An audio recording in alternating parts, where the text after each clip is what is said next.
Hello everyone, welcome to easy speech. इस video में हम लोग देखेंगे नोटिस राइटिंग के बारे में। नोटिस राइटिंग का मतलब होता है सूचना लेखन। जो नोटिस राइटिंग होता है इंग्लिश राइटिंग पोर्शन में सबसे इम्पॉर्टेंट चीज़ होता है। अगर आपको पब्लिक अनाउंसमेंट करनी है, जो लोगों के लिए है, पब्लिक के लिए है, तो अगर आपको अनाउंसमेंट करनी है तो आपको माइक्रोफोन लेने की क्या ज़रूरत है, बल्कि आप एक नोटिस ड्राफ्ट कर सकते हैं जो आपके लिए भी इजी हो जाएगा और पब्लिक के लिए भी, जो वहाँ से आता जाता रहेगा और इसे पढ़ सकता है बार बार। तो ये जो होता है नोटिस की खासियत होती है। तो यहाँ पर हम देखेंगे कि नोटिस राइटिंग का फॉर्मेट क्या होता है, उसके इंस्ट्रक्शन सारे देखेंगे और नेक्स्ट वीडियो में उसके हम बहुत सारे सैम्पल क्वेश्चंस भी देखेंगे कि इस तरह के नोटिसेस आपके एग्जाम्स में भी आते हैं। तो चलिए शुरू करते हैं। यहाँ पर जो हम एक कॉन्टेक्स्ट लाए हैं उसका जो टॉपिक है वो है कि आपको किसी बच्चे का अम्ब्रेला आपको मिला है, एक स्टूडेंट का अम्ब्रेला आपको लाइब्रेरी में मिला है और उसने खो दिया है उस बच्चे ने। तो जिसका ये अम्ब्रेला है वो लेने आए और कांटेक्ट करे हमसे, तो इसी के बारे में आपको एक नोटिस ड्राफ्ट करनी है स्कूल में। तो फिर आप कैसे करेंगे वो हम देखते हैं इसके फॉर्मेट। तो आपको क्या करना पड़ता है, नोटिस के लिए आपको एक बॉक्स बनानी पड़ती है। जो नोटिस होती है ये फॉर्मल होती है, इसमें आपको कोई भी जो पर्सनल प्रोनाउंस जैसे कि आई वी ये सारी ना इनफॉर्मेलिटी नहीं लगानी होती है, आपको फॉर्मल राइटिंग की तरह ही होता है नोटिस। तो इसका हम डेफिनेशन जान लेते हैं। A notice is a short written public announcement made by someone to many people within और आउटसाइड एन ऑर्गेनाइजेशन। जो नोटिस होता है एक शॉर्ट रिटन पब्लिक अनाउंसमेंट होता है, ठीक है। जो पब्लिक के लिए अगर आपको घोषणा करनी हो तो वो रिटन फॉर्मेट में होता है, बहुत सारे लोगों के लिए हो तो उसे हम कहते हैं नोटिस राइटिंग। तो इसकी हमने डेफिनेशन देख ली है, तो चलिए देख लेते हैं। तो हमने यहाँ लिखा है स्कूल का नाम लिखा है, जहाँ पर ये चीज़ खोया है तो कहाँ कौन सी चीज़ पर खोया है और किसने ये नोटिस ड्राफ्ट की है, तो उस स्कूल का नाम लिखना है। जैसे कि यहाँ पर लिखा है कैरमेल हाई स्कूल कोलकाता। उसके बाद मेन चीज़ है 7 अगस्त 20XX, ठीक है। तो आपको ये वाला जो नोटिस है आप कब इशू कर रहे हैं उसका आपको डेट भी लिखना है, ये बहुत ही इंपॉर्टेंट है। उसके बाद आपको नोटिस लिखना है, ठीक है, क्योंकि नोटिस राइटिंग में ना नीचे नोटिस लिखी जाती है ताकि सब लोगों को पता चले कि ये नोटिस ही है, सूचना है, ताकि सब लोग पढ़ सके।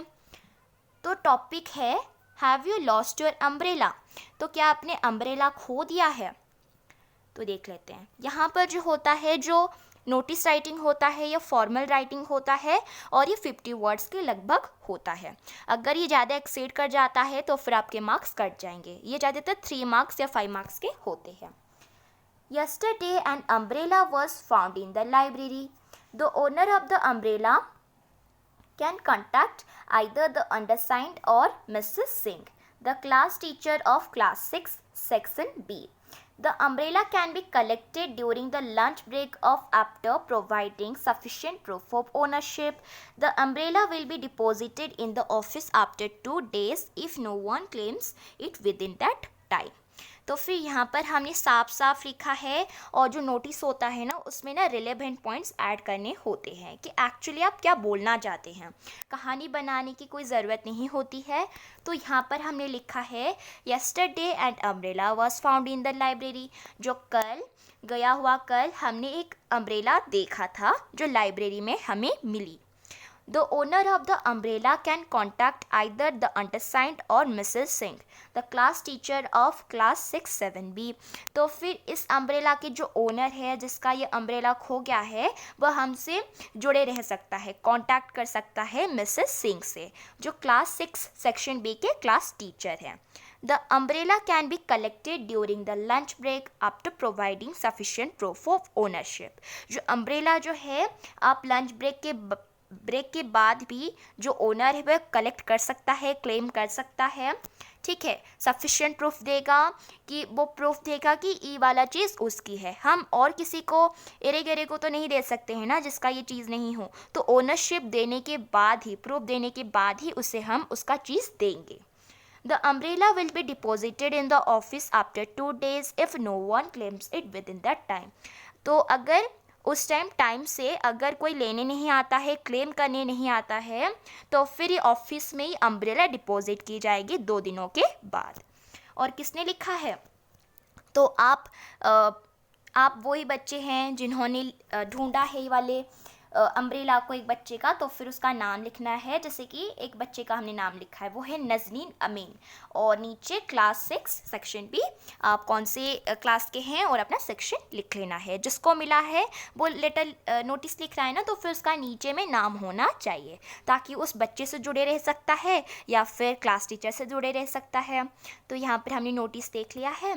और कैसा लगा वीडियो ज़रूर बताइएगा, लाइक करिएगा और अपने फ्रेंड्स के साथ भी शेयर करिए। Thank you.